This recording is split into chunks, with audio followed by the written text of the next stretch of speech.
But first, Ele-mental could be considered one of the fathers of the live electronic music scene in Perth. In 1993, he was one of the founders of the influential act, Sensory Overload. Shifty caught up with him for a chat. Let's take a look.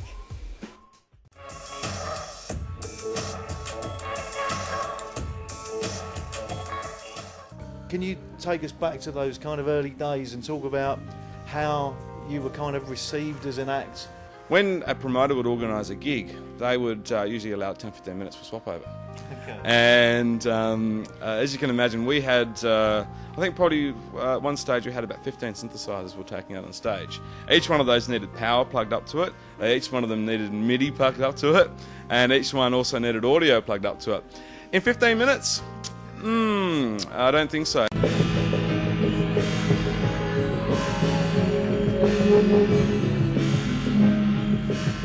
terms of the freedom that you get with electronic music now, how's that enabled you to develop your sound with Ele-mental now? Yep.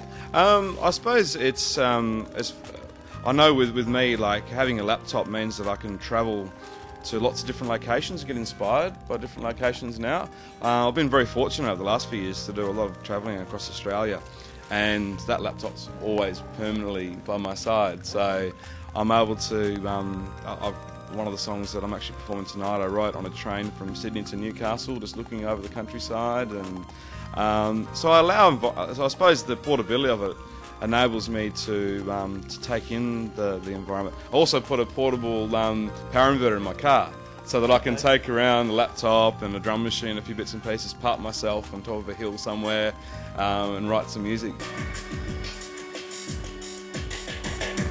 Something that I'm absolutely intrigued. In fact, it's probably it's really what I suppose really gets me going, really excited, is actually trying to find new ways to cross the acoustic and physical world to actually access music.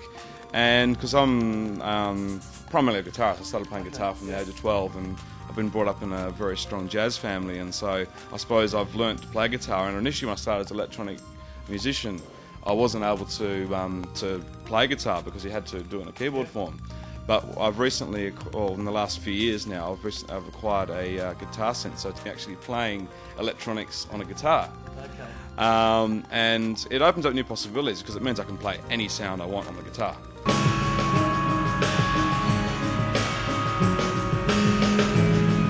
I've got an artist who's a great vocalist, Lani Marcus, who's actually going to be singing for a couple of tracks tonight, and I'm actually going to be manipulating the harmonies of her voice via the guitar and via the keyboard.